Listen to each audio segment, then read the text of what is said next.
Hello and welcome to Blush, the world's first wellness show that's actually entertaining. I'm Hiva and I quit law so I can help you look and feel your best. Together we get into food, nutrition, all the latest wellness trends, but we also laugh, get silly, drop a few F-bombs and go on a million tangents. So if that sounds like your vibe, we're about to be best friends. Happy Tuesday! Oh, I'm so excited to podcast today. I have to say, it's the last Tuesday of the month, which, like, where the fuck did the month go? Wait, I hope I haven't made a mistake. I hope that, like, this isn't one of those 5 Tuesday months and I'm totally missing a Tuesday, because how is June already ending?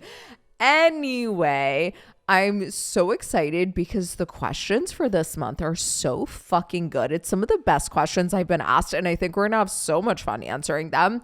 Also, I just want to say, so many of you guys reached out to me after last week's episode and said that the episode resonated with you or that it made you change. I actually got so many DMs from you guys saying, like, you ate breakfast for the first time in years and things like that. So I just want to say I'm so grateful to hear that. And thanks for reaching out and thanks for the feedback. And you know, it was kind of a hard episode for me to record. It's not the easiest thing to talk about, and I'm really, really happy I did. Okay, I just want to make sure our little co-host wasn't having another accident. And sincere apologies to everyone who watched that on video, because you literally get a full frontal shot of her, like, literally having, like, water diarrhea come out of her asshole. Like, her asshole was facing the camera, and it is vile. It's one of the grossest things I've ever seen. Anyway, I don't want to dilly-dally too much because the questions are so good. We just have to dive right into them. Starting with this question, which is truly one of the best questions anyone's ever asked. And I guarantee you every single person here is going to learn something in today's answer. So the question is it true that if you drink alcohol, your body won't burn fat? Is there a threshold? Hey, cunty. Can you try to be less noisy out there? Thank you. So unprofessional. It's giving fire alarm. And if you don't know not fire alarm, smoke detector. And if you don't know what I'm talking about, it's last week's episode. Doesn't matter. Also, isn't it so funny that I literally made merch that says unprofessional on it because someone called me unprofessional and I'm out here calling out other people for being unprofessional? Anyway, it doesn't fucking matter. Okay.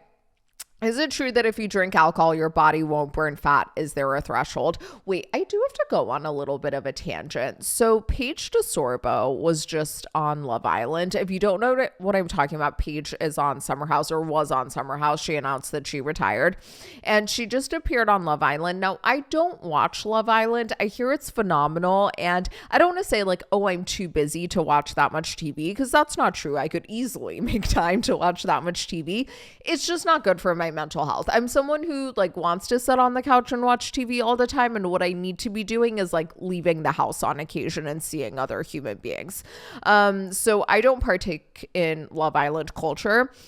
But I hear that she was on it, and people are going apeshit over, like, her choice of outfit for 2 reasons. Number one, that she's worn it before, which, like, if you are complaining that you're seeing someone wear the outfit for a second time, you are not well mentally. I'm just going to say that. Number 2, that it, like, looked too hot for the beach. What's it to you? Like, why are people going crazy over it? Whatever. Okay, this is so unnecessary anyway. It's just on my mind because I feel like my entire TikTok algorithm is this right now. And I can't say I've ever cared less about anything in my life. Like, what is wrong with people? Like, we're constantly talking about, like, wastefulness and this and that. And then we're, like, coming at people for wearing an outfit for the second time. Like, I literally wear the same thing every day. Wait, speaking of things that I wear, a moment for the Canadian tuxedo vibes, but, like, made a little bit chicer. I got this top in Mexico City and I fucking love it.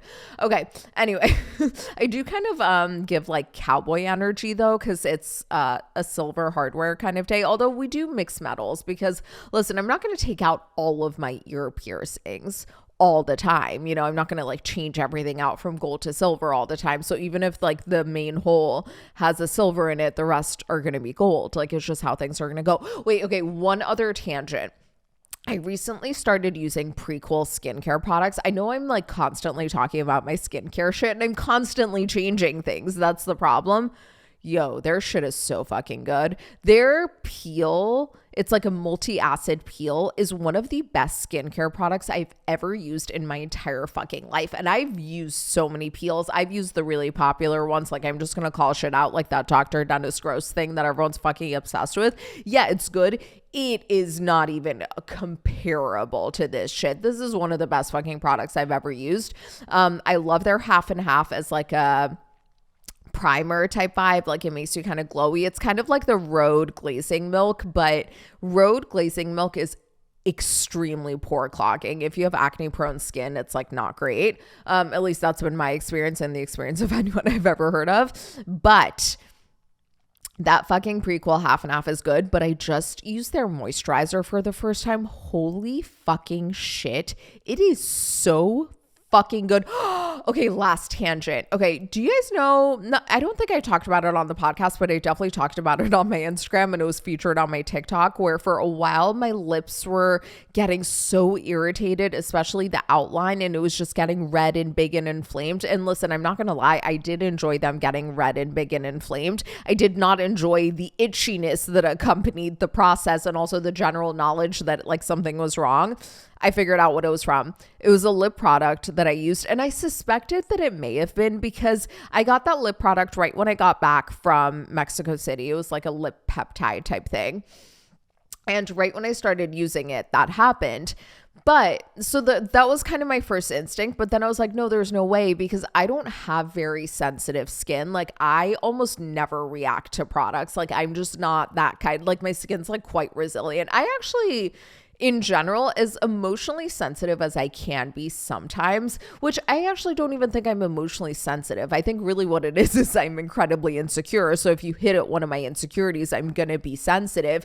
But by and large, I'm not like that sensitive. I don't have a very sensitive body. Like, I'm not deeply impacted by a lot of things, quite frankly. Okay, it doesn't fucking matter. Anyway, I didn't think it could possibly be that because, again, I don't really have that sensitive of skin. I don't usually have reactions to products. But at this point, I'm 100% sure, because every time I stop using it, it goes away. And every time I use it, it comes back. And this time, I know I didn't do anything else wrong. Like, I thought maybe it was my vitamin C hitting my lips and things like that. It's definitely not, because I used it one time yesterday for the first time in like a month. Last night my lips started itching again and like got red and inflamed, and that might be why they look weird today. Anyway, I'm going to stop using it, but now I know what it's from. Okay, now let's fucking get into this question. Is it true that if you drink alcohol, your body won't burn fat? Is there a threshold? Okay, so first, I want to break down what it means to burn fat. So, quote unquote, burning fat is the body using fatty acids as a fuel source, oxidizing fat to generate energy. But that doesn't necessarily mean that you're losing body fat. So fat oxidation, aka burning fat, happens all the time, even at rest. Your body's constantly using a mix of carbs and fats and using a mix of carbs and fats for energy. And depending on your activity level, time,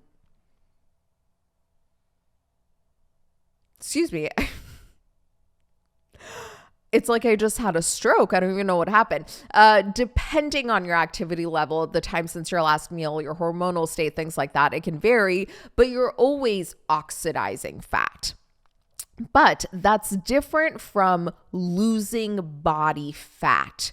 That happens when you're in a calorie deficit. That's when your body pulls stored energy, which we store energy in fat and in muscles, to make up the difference between what you eat and what you expend. So, quote unquote, burning fat oxidation is not the same as losing body fat. They're entirely different things. You could be doing both so long as you're in a calorie deficit. But if you're not in a calorie deficit, you will not lose body fat and you still will oxidize fat. Okay, so now let's move on. Hold on, a quick pause for my drink. That drink is so fucking good. I live and die for it. Anyway, So when you drink alcohol, alcohol becomes your body's metabolic priority. And that's because you can't store alcohol in your body because it's technically toxic.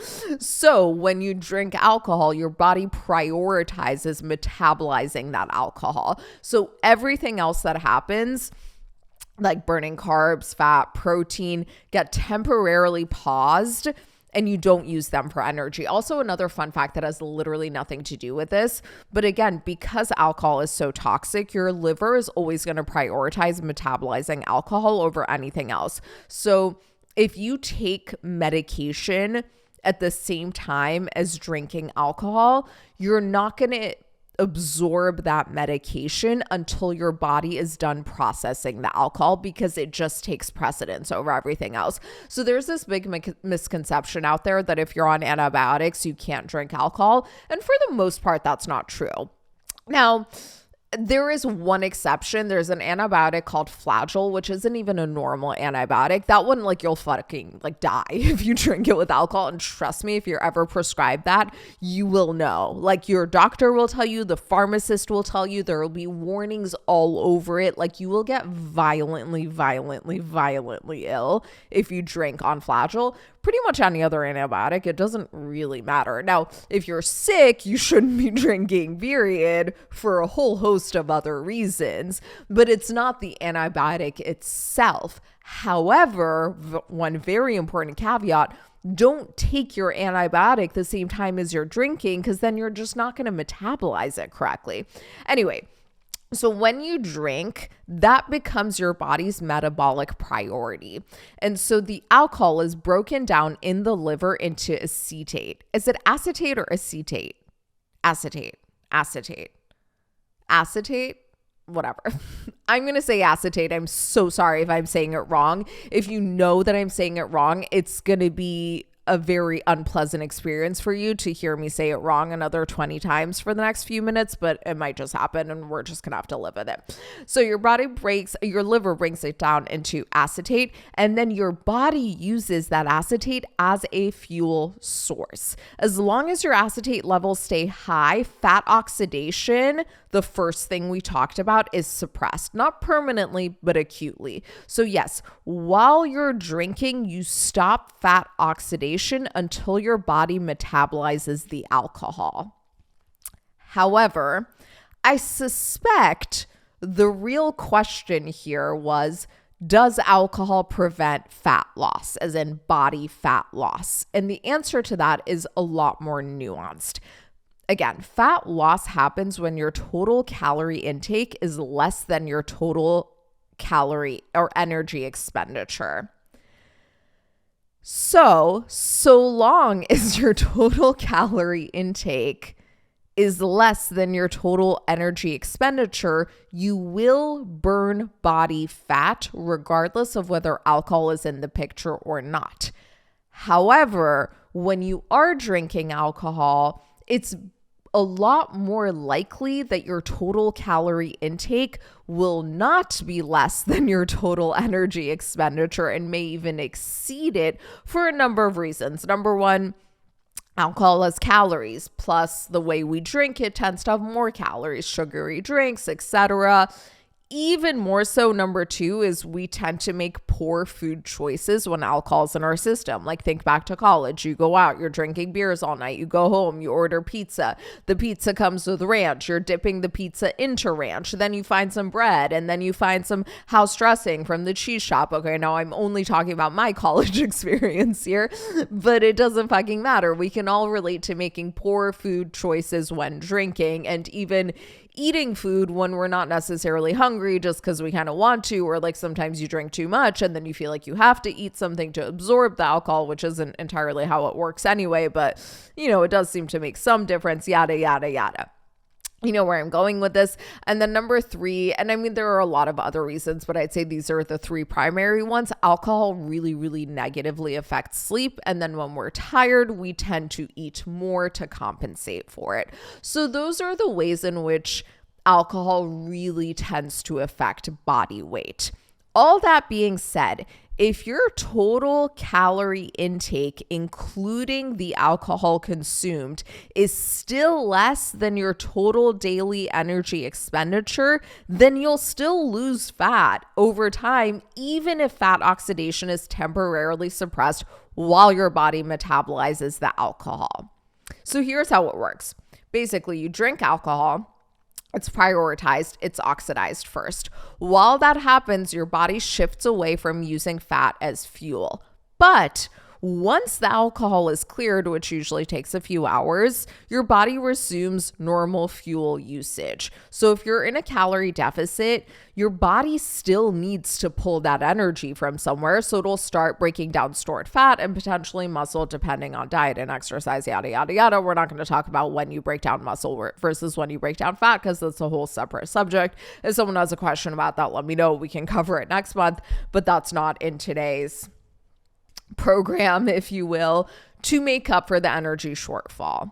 So fat loss isn't like turned off by alcohol. It's just delayed in the moment. But again, so long as you're in a calorie deficit, the body catches up.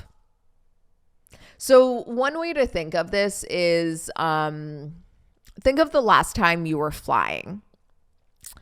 Once you're through security, you made your rounds in the airport, maybe you hit the lounge. I love getting a coffee in the airport lounge, but that's a whole separate topic. Maybe you like to go to Panda Express, doesn't fucking matter. You go to your gate, you're getting ready to board, and they get on the thing and they're like, okay, we're going to start boarding group 1 in a second, but first, any like veterans come first. And they get that like priority boarding beyond group 1, right? They get on first. And then so long as there are enough seats on the airplane, everyone else still gets on the airplane. So it's a similar thing here. Think of alcohol as the person, the veteran who gets the priority boarding, not burning. Everyone else that's, in groups 1, 2, 3, 4, 5, those are the fats and the carbs and the protein. They all have to wait. But once the alcohol, the person with the priority boarding is through, then the others get processed normally. If you're flying fewer or the same number of passengers as there are seats, which would be calories and energy expenditure, then your plane can carry everyone and you still end up with fat loss. Okay, wait. If there are fewer passengers than there are seats on the plane, then you still end up with a seat or two available, regardless of the order of everyone going in. So same thing here. If your calorie consumption is less than your energy expenditure, you're still going to burn regardless of the order in which everything happens. Does that make sense? Did that answer the question? So in short, yes, alcohol does suppress fat oxidation, but fat oxidation is not the same thing as burning body fat. You can still lose body fat while drinking alcohol, so long as you're in a calorie deficit, but do note that drinking alcohol can make it harder to be in a calorie deficit. Now, I will say, unless you're drinking every day, this probably isn't a thing you have to worry about too much. Like if you're having like a drink here and there socially with friends, I wouldn't even fucking stress about it too much, because even if you are like having the most sugary of drinks and overeating a little bit on those nights, if it's not happening that often, it doesn't really matter. Now, if it's happening like more than once a week, I would say like really look at what you're drinking and the food choices you're making while you're drinking. Now, if you're drinking a lot more than that I would actually amend, not just for the reasons we just said, but for a whole host of other reasons, like your skin, your liver, all of your organs, your brain, yada, yada. Like that's when we start to have problems. Even if you're having like a glass of wine a night, listen, I'm not here to judge you. Oh my God, what is happening? But I am here to tell you that is like really negatively impacting your health. And I would really consider not doing that. But that's just my 2 cents. Okay, let's move on to the next question. Okay, this is a question that I got so many fucking times. I actually can't believe it. It's one of my most asked questions ever. I guess a few episodes ago, I don't even remember when it was, I talked about ordering this planner and I said I would share what it was. It was like a journal planner situation. And I said I was really excited for it to come in and I would share what it was and if I liked it once I got it. I cannot tell you how many of you guys asked me what I thought of it. And so I'm here to give a report. So it's called the Mind Your Business Planner / journal situation. And it has like a monthly overview. It has like weekly planning sections and then daily stuff. There's like a little time blocking section. There's, to-do lists, there's evening check-ins, etc. I thought it was going to be fucking amazing. I'll be real with you. I'm really, really underwhelmed. It just isn't quite hitting what I want. Like it doesn't have enough like goal setting and habits and things like that. It just kind of falls flat for me. I still have my 5-minute journal. And so what I had been doing up until like last week was doing both. So I found that the combo of the two, the 5-minute journal hits like gratitude and reflection more hardly. And the other one is like more for like planning and things like that. And the combo of the two would kind of do it. But even combining the two, it really leaves a lot to be desired. It's actually like I'm really not very satisfied by it. I'm really, really not. And so like last week, I just kind of abandoned them. I was like, it's not doing that much. And to be completely honest with you, I really want to make my own like journal planner hybrid. I want it to have like planning sections. I want it to have like goal setting and goal achieving. And I want it to have like fun, unique journal prompts that can dig into things and time blocking sections. I have a whole vision in my head and I honestly might make it. I really might make it and just like self-publish it and and then you guys could buy it too if you want. I don't know. But like I want it for myself. Like I need something different. It's just not hitting the spot for me. So that's kind of where I'm at with that. Another question I've been getting a lot, so I just want to address it really quickly because the answer is so fucking short, is what workouts do you do? So I pretty much do solid core like most days, not every single day, but I do it like I probably do it like 5 to 6 days a week. I walk a lot. What the fuck is that sound? Can you guys hear that? Okay, I'm sorry. They're like one of the craziest sounds I've ever heard in my life is going on here. I hope the mic isn't picking it up, but I don't think I can wait it out because it sounds like something that could be happening for hours. So we're just going to have to keep rolling. I'm so fucking sorry if you can hear it. I walk a lot. I really don't do any cardio. I'm constantly trying to like find ways to do cardio. I'm yet to be able to motivate myself. And I really want to lift heavy weights more. Now, here's what I really want. I'm trying to manifest an Equinox membership. And when I say manifest an Equinox membership, I don't mean someone like handing me a free Equinox membership because I don't think that's going to happen anytime soon. However, I want to manifest like a new brand deal or client or something like that would cover a year's worth of the Equinox membership and then I'll get it. Like, could I afford to get it right now? Sure. I could just like, buy a fewer pieces of expensive fruit every month, but I don't really want to do that. Like I want this membership to really feel like, oh my God, this like exciting thing happened and now I have this extra membership. So that's what I'm trying to do so that I can lift heavy weights and maybe occasionally take like a cardio class. The other thing I was like trying to do, I have this like new goal of raising my HRV. And I think one of the things that really helps with that is something called this like 4x4 Norwegian HRV training, which my understanding is it's like 4 minutes of like the most intense cardio you could do, followed by 4 minutes of complete rest. And you do that 4 times. I tried doing it once and I did like 2x4 rather than 4x4 because like I'm not going to exert at highest levels for 4 minutes. And then I never did it again because I was like, fuck this shit. I fucking hate it. And that's why I feel like I need the Equinox membership. I can lift heavy weights and I can go to like a HIIT class like maybe once a week to try to like improve my cardiovascular health, because like I really don't do any fucking cardio. That being said, I will say I saw this girl at Equinox at Solid Core this morning who had probably the fittest body I've ever seen in my entire life. Like she was just a straight like brick of muscle, but like very svelte also, like not like massive. And I was like, girl, your body. And she's like, no, I know. I mean, it was one of those where she couldn't be like, oh my God, thanks. Like she was like, no, I know, thank you. Like it took a lot of work. And I was like, no, I'm sure it did. Like you must lift. Like, and she's like, yep. And she's like, yeah, I lift really heavy. I was like, what else do you do other than this? She's like, I walk a lot. And I was like, do you do like cardio? And she's like, no. I was like, zone 2 cardio, nothing like that. Nope. But I do think we should be doing zone 2 cardio. So yeah, my goals are, and I feel like I've been talking about wanting to start doing cardio for like literally years on this podcast. I just think it's not going to happen unless I force myself to go to like a class situation. So yeah, that's where I'm at with that.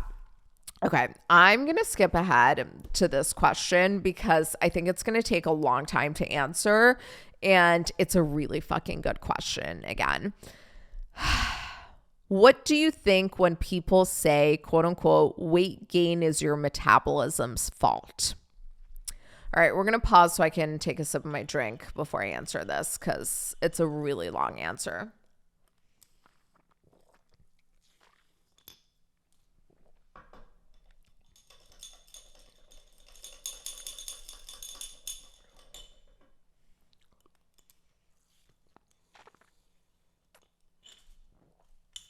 By the way, I bought this ice mold at Whole Foods yesterday that has like little hive shaped like hexagons because I really like bees. I don't know if you know this about me, but I really fucking love bees. And so yeah, now I have little like beehive ice cubes. And it's really fitting because Ozzy and I were talking about, remember Becky with the good hair? We were talking about her because there's this new Bravo show called Next Gen NYC. And there's this girl on there who is the child of Dame something who started Rockefeller Records with Jay-Z. And her mom, his ex-wife, is Rachel Roy, aka Becky with the good hair. And I remember when that shit came out, when Lemonade came out and stuff, people started saying like, oh yeah, Becky with the good hair is Rachel Roy. There were a lot of people who misunderstood that and thought it was Rachel Ray, aka the Food Network star. And people started swarming poor Rachel Ray's Instagram with like bee emojis. Like her entire Instagram feed was like covered in bee emojis. And she's like, what the fuck is going on? Like this poor girl's like probably never even like listened to Beyonce, like has not one iota of a clue what's happening, and like definitely didn't fuck Jay-Z, although there would be nothing funnier to me than if Rachel Ray had fucked Jay-Z while he was married to Beyonce. I mean, I don't condone infidelity, but if you're gonna be cheating, that's a really funny way to do it. Anyway, okay. Let's get into the answer to this question. So this idea that weight gain is your metabolism's fault, I would say is probably the biggest myth out there in wellness/diet culture. So in order to answer it, let's just break down what exactly metabolism is. Metabolism is the total sum of chemical processes your body uses to convert food into energy. So your total daily energy expenditure, TDEE, is made up of your basal metabolic rate, which is what you burn just by staying alive. So like breathing, your organs functioning, your brain activity, things like that. There's the thermic effect of food, which is the energy that's used to digest and process food. And then there's physical activity, which is workouts and like any and all movements. So that includes what they call NEAT, which is non-exercise activity thermogenesis. So, this, like me just moving my hand, me moving my lips, shit like that. So your basal metabolic rate makes up about 60 to 70% of your total daily energy expenditure. The thermic effect of food is around 10%, and physical activity accounts for like 15 to 30% of your total daily energy expenditure. Okay. So that's what we're working with. Now, even though your basal metabolic rate makes up most of your total daily energy expenditure, it's actually not like a huge game changer. So your BMR, your basal metabolic rate, is determined by your fat-free muscle mass. So that's muscles, fat-free mass. So that's muscles, organs, bones, things like that. People with more lean body mass, especially muscle, do burn more at rest, but we're talking about very modest differences. So two women who have the same height and weight but slightly different muscle mass might have a BMR difference of about like 1 to 200 calories a day, which is something, but it's not a huge difference. Like just a bite of cheese will get you over that threshold. Now, here's what's really important. Ultimately, weight gain really comes from calorie surplus, not metabolism. In controlled studies where calorie intake is tracked precisely, we consistently see that weight gain is almost always explained by an energy surplus, not a metabolic event. One study you can look at for that is by Hal et al. It's called Energy Balance and Its Components, Implications for Body Weight Regulation. The journal is called the American Journal of Clinical Nutrition, and it came out in 2012. Additionally, and this is really interesting, studies consistently show that people with obesity generally have a higher absolute metabolic rate than lean people, not lower. So we can't say that like these people are gaining weight because their basal metabolic rate is lower, because it's not. It's actually higher. And that actually makes a lot of sense when you think about it, because a larger body requires a lot more energy to maintain. Like if the distance between your feet and your head is really fucking high, that's a lot more energy to get the blood all the way up there and all the way back down. You know, last night we were watching the basketball, and there's this player on the OKC team named Chet something. This man is like 7'6". And I forget what happened at some point, but I was like, well, he probably has a harder time in life because like the force of gravity is so much higher up there. He's also very slouchy. I think they have a few people on that team who are really slouchy. I think the team needs to hire like a chiropractor, like an in-house chiropractor, because he's really, it's giving hunchback. Like it's not okay. Anyway.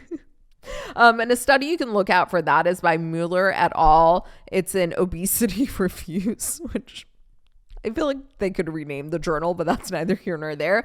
The study is called Metabolic Adaptation to Calorie Restriction and Subsequent Refeeding. The Minnesota Starvation Experiment Revisited. It came out in 2012. So ultimately what we see is when people gain weight, it tends to be because they are eating more calories, and also people who are larger actually have faster metabolisms, not slower metabolisms. So it really, the math doesn't math.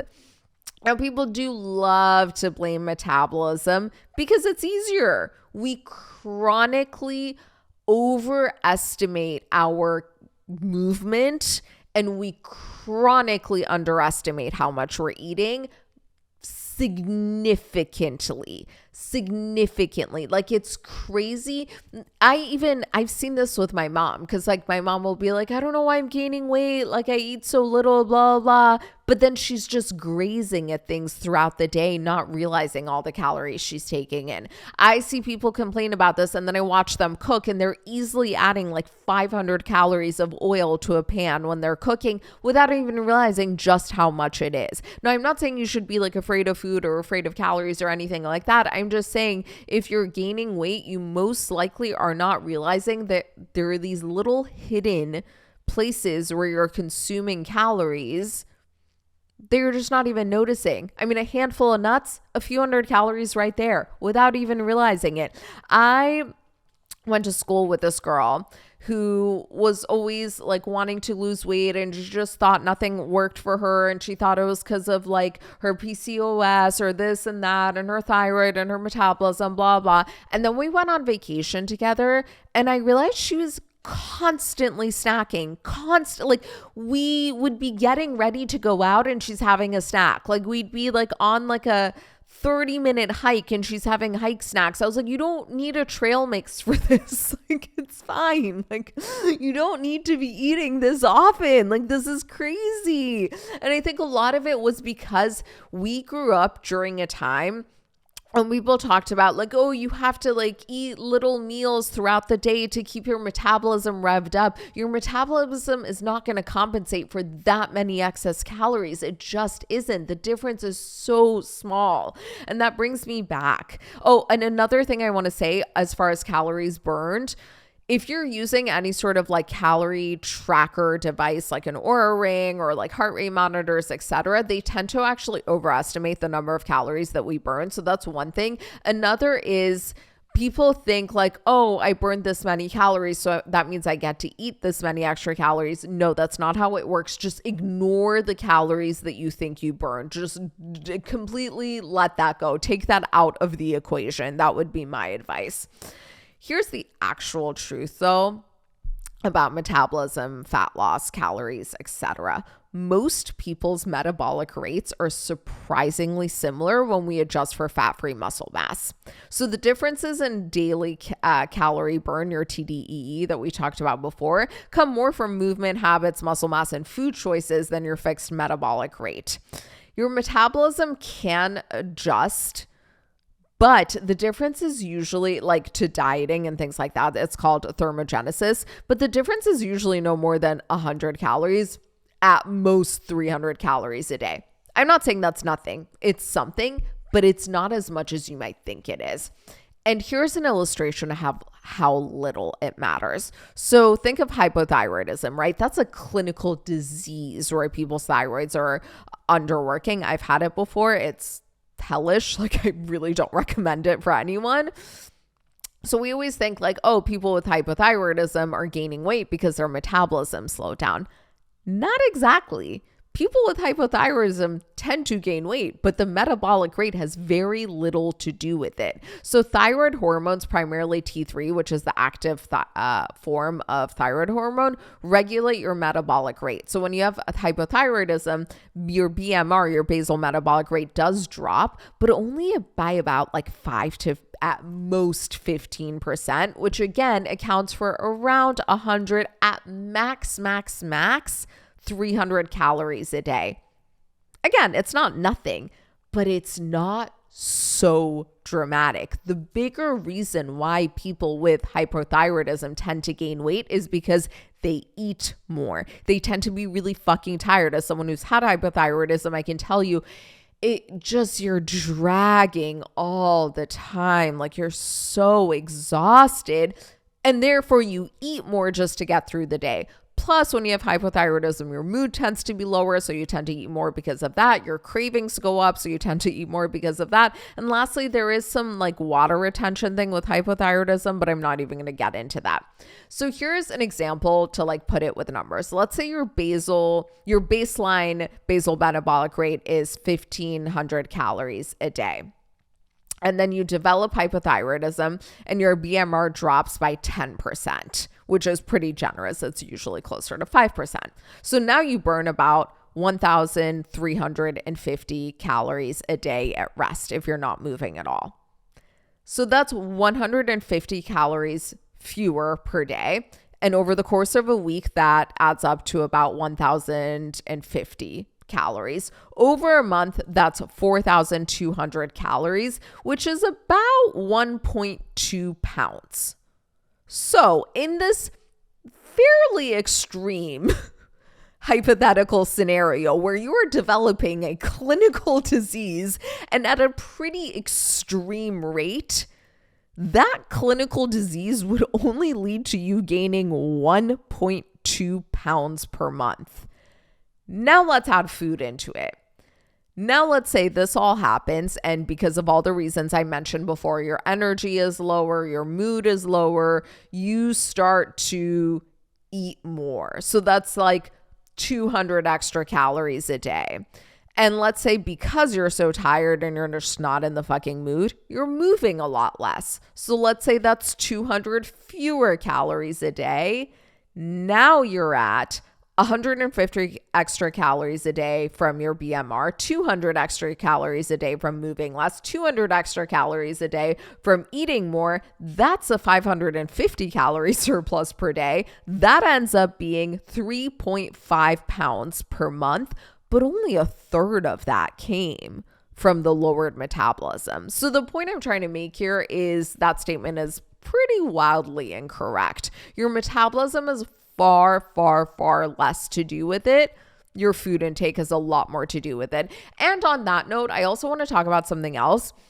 There's this big misconception out there that like in our 30s or so, 30s to 40s, our metabolism dramatically drops, and that's why so many women gain weight. That's also not true. There isn't really a drop in metabolism until you're like 60. So it's more these lifestyle factors. You start eating more without realizing. You have more stress, which it's not the stress itself. It's the fact that you eat more.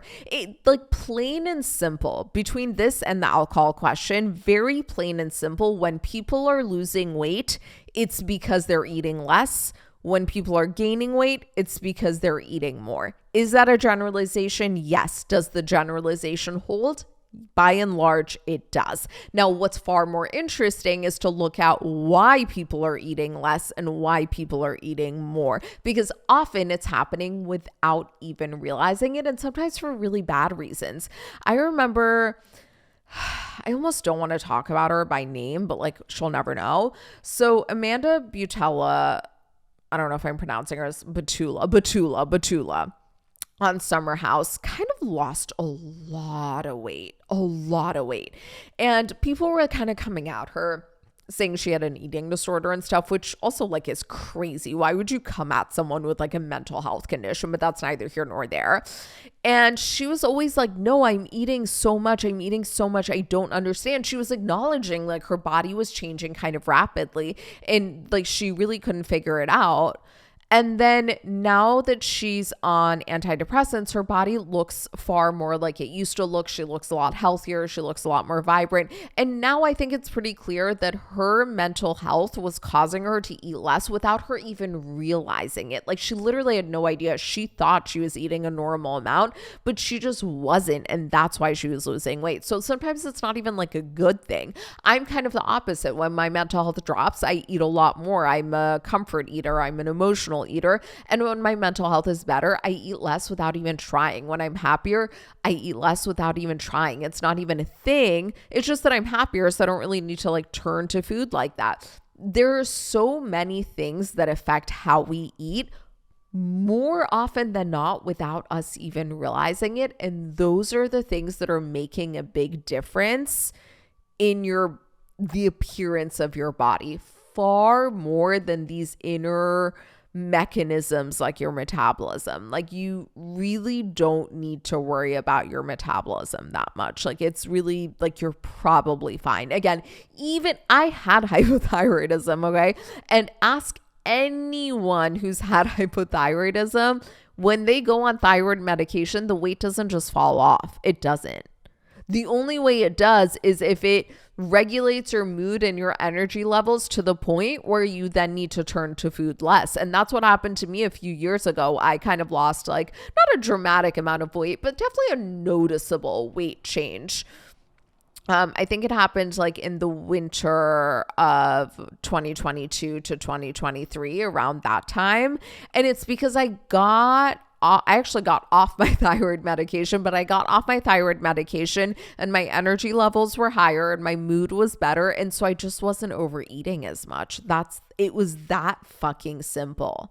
That really is the game changer.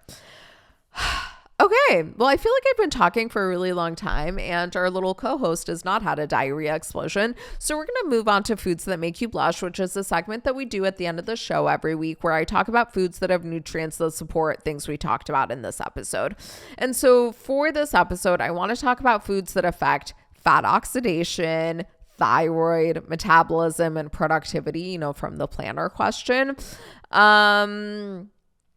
Yeah, so here we go. Number one, Brazil. Oh, and by the way, if you eat any of these foods this week, can you please take a photo, put it in your stories, and tag me? I love seeing this stuff. Okay, number one, Brazil nuts. So 1 to 2 Brazil nuts a day gives you your full dose of selenium. Selenium is a mineral that is critical for converting T4 to T3. T4 and T3 are both thyroid hormones. T4 is an inactive form. T3 is an active thyroid hormone. Selenium also supports antioxidant defenses in the thyroid gland, which is really vulnerable to oxidative stress. Number 2, matcha. Matcha contains EGCG, which is a polyphenol that enhances fat oxidation. Again, fat oxidation is not burning body fat, but it is something, and it's especially useful when it's combined with movement. It also gives you caffeine plus L-theanine, which is a really nice combo that happens naturally in most teas. So caffeine does give you energy, and boosts like focus and things like that. But L-theanine is an amino acid that kind of takes the edge off. So it gives you that calm productivity without the crash and the jitters. Lentils, number 3, lentils.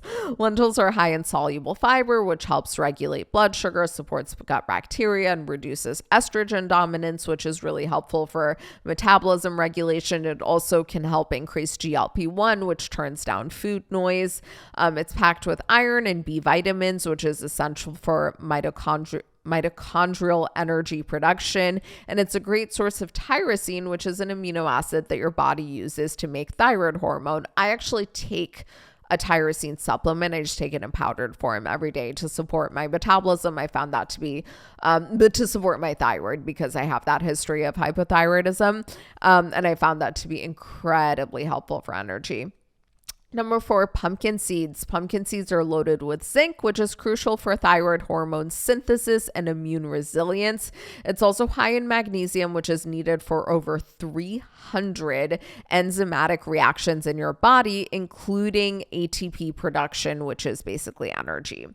And our last food that makes you blush for today is a really fun one, because it reminds me of kind of like vintage diet culture foods, and it is pink grapefruit. So pink grapefruit contains a flavonoid called naringenin. I don't know if I'm pronouncing that right, but what else is new? This flavonoid is shown to increase fat oxidation and improve insulin sensitivity. It also has natural enzymes that stimulate liver detox, which can help hormone balance. And it hydrates you with structured water and provides natural bitters to wake up digestion, and it helps with elimination. And I have a really nice grapefruit gummy recipe that you can look on my feed if you want to try eating more grapefruit in your life. And that brings me to the gratitude segment of... I'm just removing the one question that I didn't get to this week so I can save it for next week. But yeah, that brings us to the gratitude segment that we do at the end of the show every week, where I list 3 things that I'm grateful for. And the reason that I do this is it's really an invitation for you to list 3 things that you're grateful for as you listen to me talk. And the reason that we're all doing this is because it's scientifically proven to make you a happier and more optimistic person. Although I will say, doing the gratitude section in my 5-minute journal, I feel like has done nothing for me, but that's neither here nor there. Anyway, the only caveat is I encourage you, as you're listing things, to not just list like 3 really obvious top of mind, like, oh, I'm grateful for my family and my home and my health or whatever, but instead really scan through your day or scan through your week and find 3 new things to be grateful for. Okay, I am grateful that I found this amazing top along with so many other amazing pieces in Mexico City. Like, I fucking love this top. I love like the glasses and the ceramics and stuff that I bought there. And on that note, and I'll just loop this in, I got this really chic little like travel cup situation on Amazon. It's amber glass and it has a little like, I think it's a fake leather sleeve on it. And it comes with amber glass straw in it. It is so fucking chic. It's so cute. And it's just like the perfect vessel for taking a drink on the go. Number 2, I am grateful that my thyroid actually seems to be under control right now, because I am telling you, there is like The way you're just depleted for energy when you're hypothyroid, I would not wish it on my worst enemy. And also like the mood effects too. Okay, oh my God, I have to pee. Okay, let's make it quick.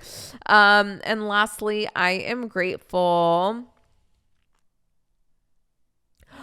Okay, I'm going to make a lame basketball one. So for the finals, it's OKC versus Pacers. And everyone thought that it would like either be a blowout. So like OKC would beat the Pacers in 4 games, or at most people thought that it would be like 5 games. So the Pacers could win 1 game. And in the first 3 games, Pacers had won 2 games. And when that happened, and I kept saying like, no, I think Pacers are going to do really well. And no one believed me. And by no one, I mean Ozzy, because who else do I talk to about basketball? But he was saying like, no one agrees with that take.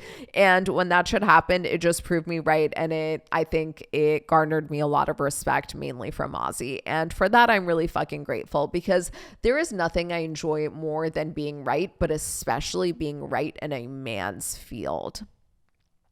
And that's it. This week and every week, I'm grateful for you guys. I'm grateful that this little girl didn't poo her pants again. And now I'm going to run to the dunny before I pee my pants. Ooh, I can't believe I slipped that in there. Dunny's like a very Australian thing. Wait, can we start a revolution where we all say dunny instead of toilet? Because it's my favorite thing. Also, real quick, funny story. My first time I was in Australia, we were like out at a nice restaurant. And I was like, oh, excuse me, where's the restroom? And they were like, what? And I was like, the restroom. And they were like, bitch, are you trying to take a fucking nap? What are you talking about? Because they do not say restroom there. They say toilet. And that was a fun lesson for me to learn. Okay, I'm going to go to the dunny now. You guys start saying dunny. Okay, love you. Bye. If you loved that episode as much as I hope you did, make sure to hit subscribe so you don't miss a thing. And check out some past episodes while you wait for the new one to drop next week. And until next week, make sure to stay cunty out there.